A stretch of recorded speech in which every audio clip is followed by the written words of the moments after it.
메시아 예수를 기다리는 대림절기, 그냥 의례껏 성탄절은 크지만 대림절을 그냥 의례껏 지나가는 경우도 많이 있지만, 사실 교회력으로는 말씀드렸다시피 새해 첫 주일이 교회력으로는 대림절기입니다. 그래서 모든 걸 새롭게 시작하는, 예수가 출현하고 예수가 우리에게 나타남으로 인해서 이전 것은 완전 다 사라져버리고 새로운 것들이, 새로운 역사가, 새로운 삶이 출현된다는 그런 기다림의 절기가 대림절기입니다. 대림 첫째 주일은 우리가 앙망, 소망의 초를 켰고, 지난주일 대림절 두 번째 주일은 평화의 촛불을 켰고요, 오늘은 기쁨의 초를 켰습니다. 그리고 메시아 예수를 우리가 함께 기다리고 있습니다. 이 메시아 예수를 기다리는 이 과정의 가장 큰 사건이 뭘까 생각해 보면 뭐니 해도 마리아의 임신입니다. 처녀의 임신이죠. 이 사건은 사실 대림절 이 4주의 기간 동안 우리가 피할 수 없는 그런 숙명과 같은 물음입니다. 이게 정말 어렵거든요. 세상에서는 볼 수 없는, 설명이 불가능한, 논리적으로 타당하지 않는 그런 숙명적인 물음 앞에 우리가 또 한편 서는 겁니다. 그래서 이 질문을 대충 그냥 건너뛰고 성탄절을 맞이하겠다라고 한다면 사실 그 성탄은 참된 의미를 우리에게 열어주지 못할 가능성이 많습니다. 성서가 증언하는 그 임신 사건, 동정녀 한 처녀의 임신 사건에 대해선 대략 이런 팩트를 증언하고 있습니다. 첫째, 마리아가 임신했습니다. 두 번째, 그런데 남자와 동침한 적이 한 번도 없습니다. 세 번째, 물론 합리적 의심이 될 만한 한 가지의 근거는 약혼한 남자가 있었다는 겁니다. 신기한 것은 성서가 이것을 굳이 감추려 들지 않았습니다. 오히려 헤드라인처럼 전면에 내세웠습니다. 천년이 두 번이나 지난 오늘 우리 이 예배드리는 여러분들 각자의 삶의 자리나 마음에서는 성령으로 잉태한 예수님을 믿고 있습니다. 그동안 이 사건을 기록해내고 기록해주고 하나님이 영감으로 기록해내고 목숨과 바꿔서 이 진리를 지켜냈던 사람들 덕분에 우리는 그렇게 어렵지 않게, 아니면 어렵지 않다기보다는 익숙하게, 큰 물음 없이 이 진리, 성령으로 잉태한 예수님을 우리는 믿고 있는지도 모르겠습니다. 그런데 약혼한 남자가 있지만 동침한 적이 없는 이 마리아가 불현듯 임신했을 때, 여러분들이 마리아라고 한다면 마리아가 맞닥뜨려야 될 상황은 무엇이었을까요? 어떤 상황을 마주해야만 하는 그런 마리아의 감정이었을까요? 스캔들에 대한 두려움도 있겠고, 배를 열어볼 수도 없는 거 아니에요. 지금 막 임신이 된 오늘 본문 사건인데, 생리가 끊기는 주기를 확인할 수는 있겠지만 아직 많은 기간이 흐르지 않았습니다. 배를 열어볼 수도 없고, 초음파를 통해서 움직임을 감지할 수도 없고, 그냥 고지를 받았습니다.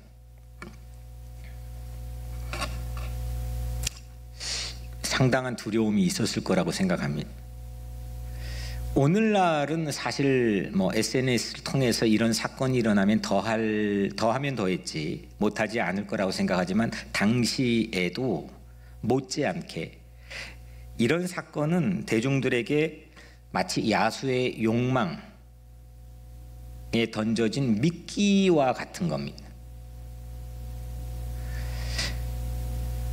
저나 여러분들이나 피차간에 대중이라고 한다는 건 다 선한 게 아닙니다.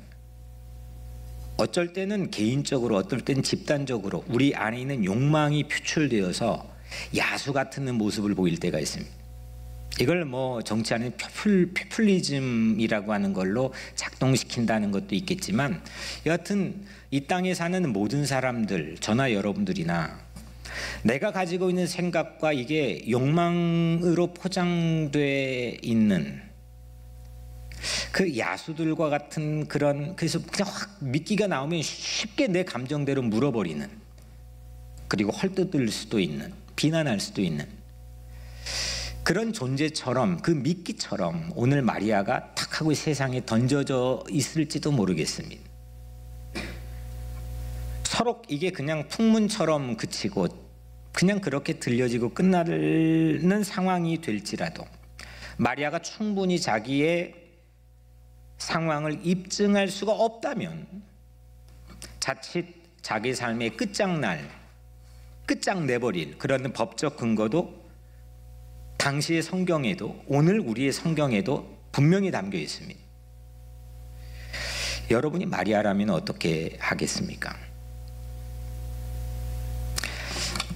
마리아 입장에선 이 억울함을 해결할 길이 없습니다.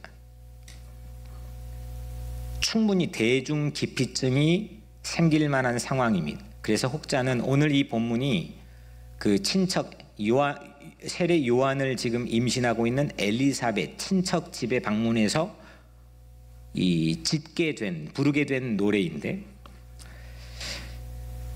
친척이며 노산으로 세례 요한을 임신한 엘리사벳 집을 찾은 연유도 마리아의 이런 상황, 대중을 기피하고 싶은 그런 상황 때문이라며 독설했던 이들도 적지 않게 역사에 담겨 있습니다.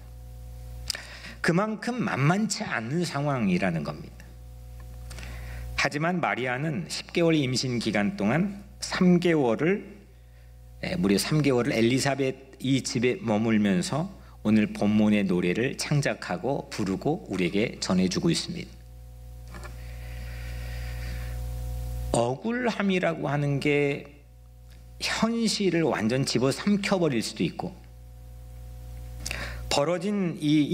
실제 벌어진 현실의 가면을 쓴 이 거짓, 이게 진실을 완전 압도하고 덮어버렸을 때일 텐데, 마리아는 전혀 분노하거나 아니면 두려워하거나 피하거나 숨거나 슬퍼하지 않고 오늘 기쁨의 노래를 우리에게 들려줍니다.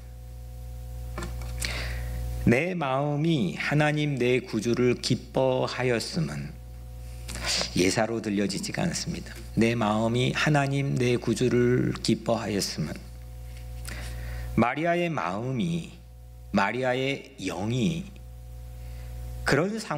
이런 상황에서 기뻐했습니다.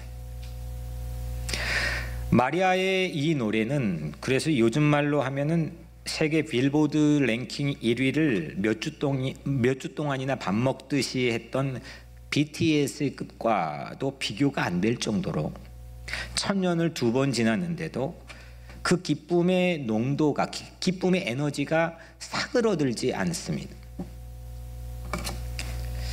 마리아는 폭발적인 기쁨을 이 노래에 담았습니다. 오늘 저와 여러분들이 이 기쁨을 함께 맛보고 채우기를 주님의 이름으로 축원합니다. 기쁨에 대한 기대가 없다면 어떻게 오늘 하루를 살아갈 그런 명분이 있겠습니까?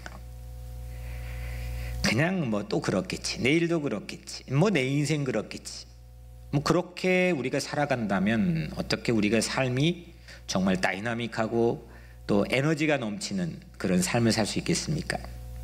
기쁨의 초를 내 안에 밝히고 기쁨의 연료가 오늘 이 노래로 내 영에 채워지는 그런 기대가 오늘 여러분들의 삶에 채워지기를 주님의 이름으로 간절히 축원합니다. 이렇게 이제 본론으로 들어가 보면 마리아는 믿을 수 없는데 믿었습니다. 믿을 수 없는 거죠. 근데 믿었습니다. 한숨이 그냥 절로 나올 만한 상황이었는데 노래했습니다. 분명히 흔들릴 만한 여건입니다. 사람이 흔들릴 만한 충분한 여건입니다. 그런데 도무지 흔들릴 생각을 하지 않습니다. 우리에게 중요한 게 이런 거 아니겠습니까? 우리는 세상이 시시각각으로 변하면서 우리에게 도전해 옵니다. 그냥 뭐 대중들이 요즘 뭐 지난 1년 반 넘게 팬데믹으로 인해 고통받는 이런 큰 거대 담론의 이슈를 제외하고라도 너무 다양한 디테일의 이 이슈들이 우리 삶을 수도 없이 내 심리를 공격하고 내 영을 공격하고 나를 흔들어 놓고 내 감정을 무너뜨려 놓습니다. 근데 이 여인은 그럴 만한 충분한 여건인데 흔들릴 생각을 하지 않습니다. 관건이 뭐냐? 오늘 이게 이제 우리하고 함께 나눌 가장 중요한 메시지입니다. 이 관건이 뭐냐? 과연 도대체 무엇이 그렇게 작동하게 한 거냐? 마리아의 마음에 새로운 게 생겼습니다. 우선 이 노래를 구체적으로 그 가사를 전부 오늘 들여다보기에 앞서서 이 노래 전체 흐르는 맥락을 한번 살펴보면 이 노래를 창작하고 불렀던 이 한 여인의 마음속에 새로운 게 분명히 생겼습니다. 그게 뭐냐? 견고하고 아주 내면에 견고하고 신성한 자존감입니다. 마리아는 돌발 임신, 요즘 팬데믹 용어로 하자면 돌파 임신을 지금 한 겁니다. 설명이 안 되는 상황인데 돌파 임신을 했습니다. 그런데 신성한 자존감으로 노래를 부릅니다.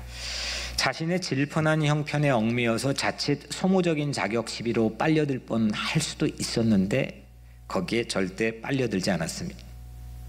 비천한 여종이라고 하는 자기의 새로운 인식으로 자기의 모든 걸 그냥 확 하고 내려놓고 하늘이 내려주는 자존감으로 그는 무장했습니다. 마리아는 결정적으로 오늘 중요한 노래 가사 하나를 우리에게 들려주는데 49절 능하신 이가 큰 일을 내게 행하셨으니 그 이름이 거룩하시며, 제가 노래를 좀 한다면 여기에 곡을 좀 붙여가지고 좀 이렇게 해볼 텐데 여러분들 알다시피 제가 가장 못하는 게 노래입니다. 능하신 이가 큰 일을 내게 행하셨으니, 능하신 이가 큰 일을 내게 행하셨으니 그 이름이 거룩하시며, 바로 이겁니다. 마리아가 본격적으로 그리고 구체적으로 처음 하나님에 대해서 노래를 합니다. 첫 번째, 마리아는 하나님은 전능하시다는 겁니다. 그리고 큰 일을 그것도 내게 행하셨다는 겁니다. 마리아가 그걸 부른 겁니다. 그냥 거룩하시며 하면 여러분들이 체험적으로 가지고 있는 인식에서는 사실 잘 이해가 안 될 수도 있는 겁니다. 근데 마리아가 처음 불렀던 그 노래를 원문으로 읽어보거나 아니면 그 영적으로 읽어보면 이건 그냥 디퍼런스를 발견한 겁니다. 차이를, 그 이름, 하나님의 이름이 가진 차이를 발견한 겁니다.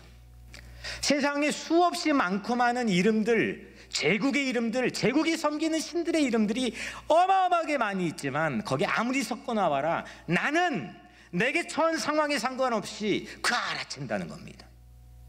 알아챌 수 있습니까?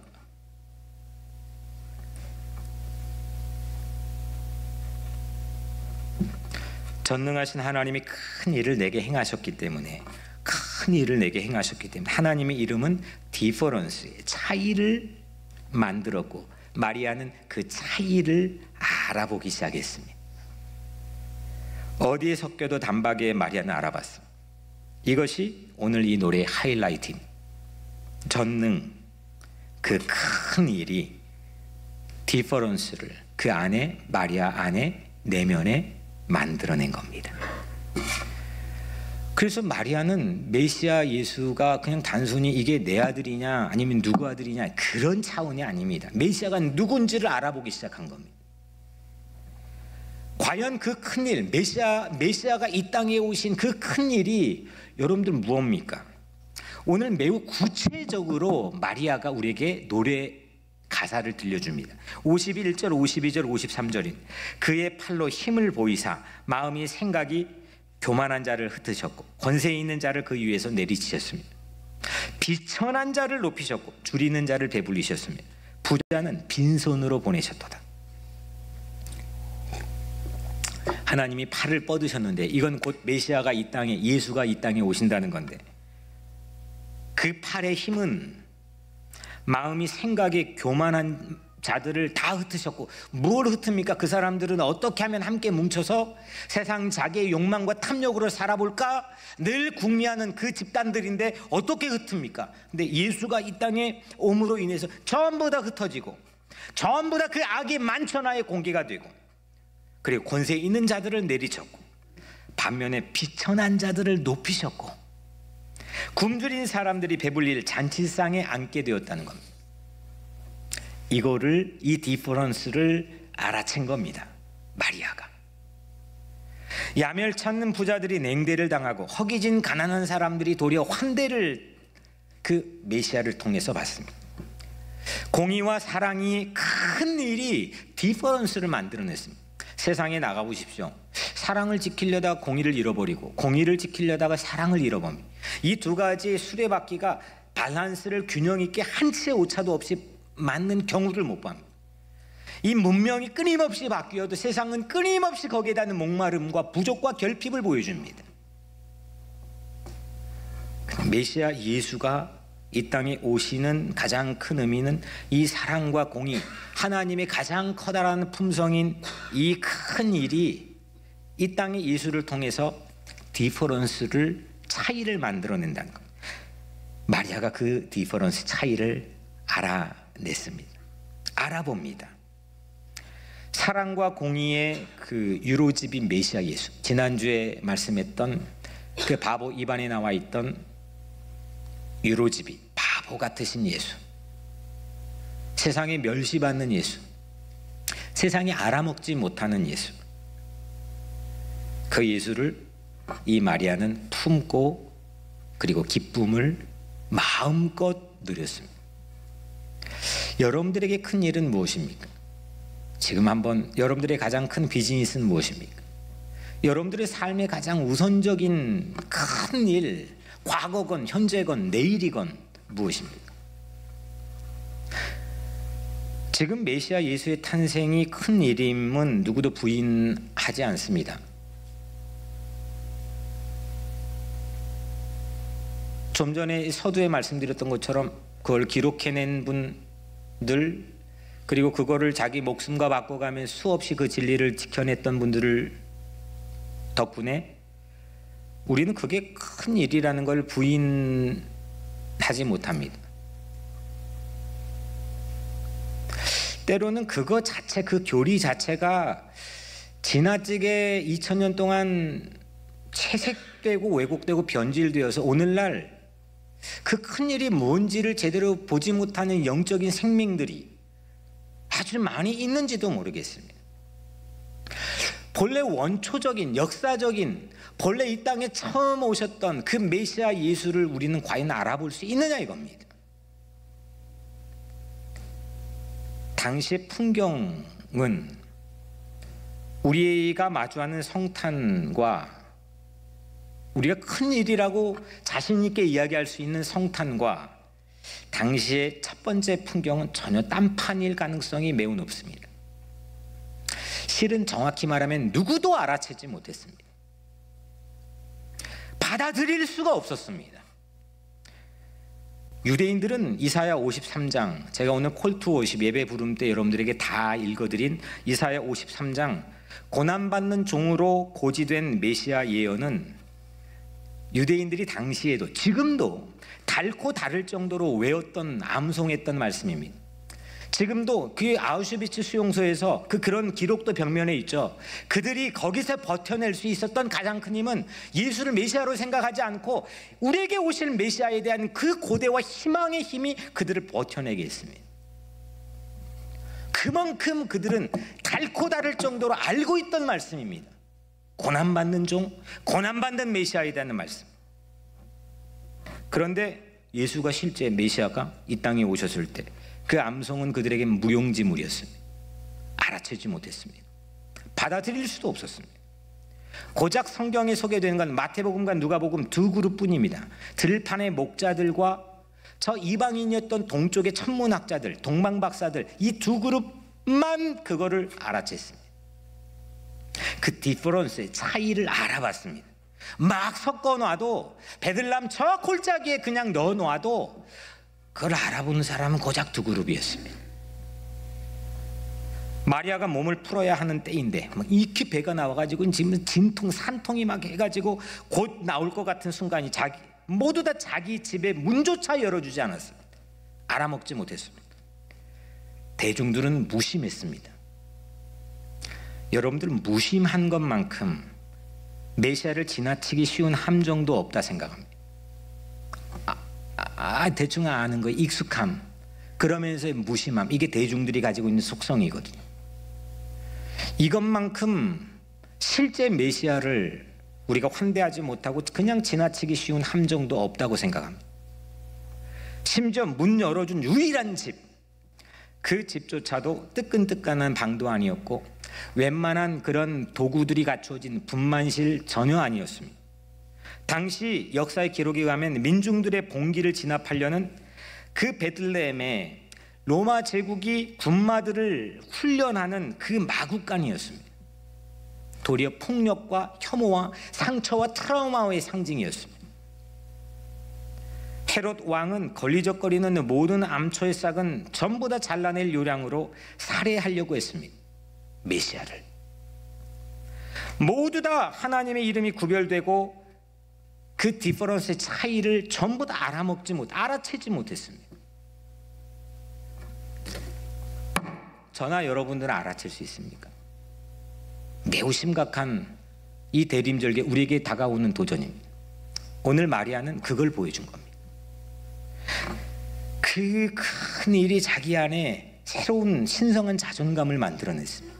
자기는 비천한 여종인데 하나님께서 나를 돌보셨다고 하는 이 거룩한 자존감, 차이가 만들어진 자존감, 그냥 대중에 막 내가 섞여 있어도 하나님은 나를 찾아내시는, 나를 돌보시고 나를 주목하시는 그 나 존재에 대한 차이의 디퍼런스를 발견한 겁니다. 그러니까 기쁜 거죠.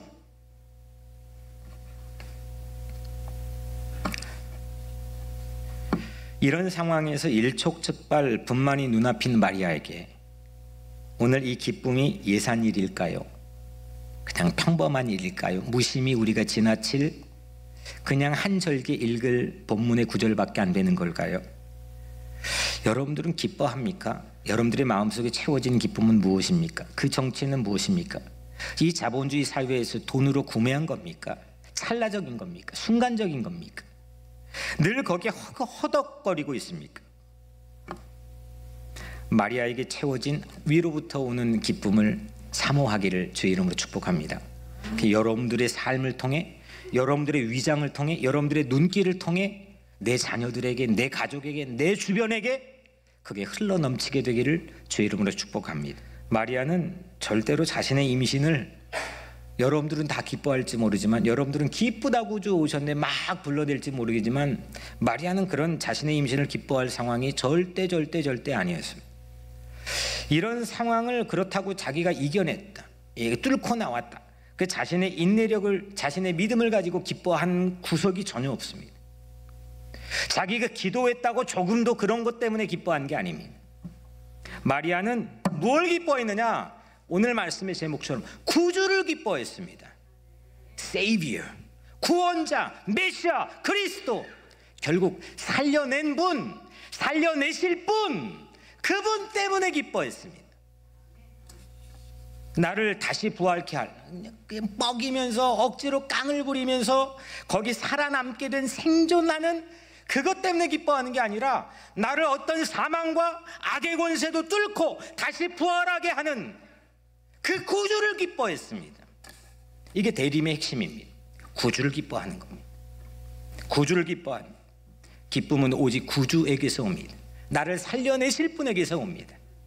나를 진창에서 비천한 자리에서 잔치상으로 함께 살려낼 구주에게서 기쁨이 옵니다. 구주 예수 그리스도를 기뻐합시다. 구주 예수 그리스도를 기뻐하면 우리 각자의 삶에 기쁨이 찾아옵니다. 사람들은 다 좋아하는 것들, 좋아할 수밖에 다 없는 것들, 그래서 나도 좋아하는 것, 그 기쁨, 그게 오늘 보여주는 마리아 기쁨이 절대 아닙니다. 대중들이 무심해지는 것, 심지어 증오하기까지 한 걸 내가 좋은 거 표시하면 나에게 위해가 갈 수도 있는 것들, 그거 대놓고 기뻐하는 게 마리아의 기쁨입니다. 사람들은 그냥 흐름에 따라서, 대중들의 트렌드에 따라서 나 좋아하는 것 그거 바라보면서 하고 거기 가고 그거 사고, 그래서 기뻐합니다. 그게 전부 다 세상의 기쁨입니다. 그런데 성경이 우리에게 말하는 기쁨은 차이가 있는 기쁨입니다. 다 기뻐하지 않아도, 나에게 서로 그거 대놓고 기뻐했다가 유해가 와도 내가 그들 곁에서 그 기쁨 가지고 위로부터 오는 내 마음의 새로운 내면의 견고한 흔들리지 않는 믿음을 가지고 살아갈 때 내 안에 기쁨이 채워진다는 겁니다. 사랑하는 여러분, 구주 예수는 나의 힘이요 내 기쁨 되십니다. 눈물이 앞을 가리고 내 마음에 근심 쌓일 때 날 위로하고 힘주실 이 오직 구주 예수뿐입니다. 비천한 나를 잔치상에 앉게 할 구주 예수, 나를 살려내셨고 나를 살려내실 그 예수, 그 예수로 신성한 자존감을 내 안에 새롭게 생성하고 놀라운 기쁨으로 살아가기를 주님 이름으로 간절히 축복합니다.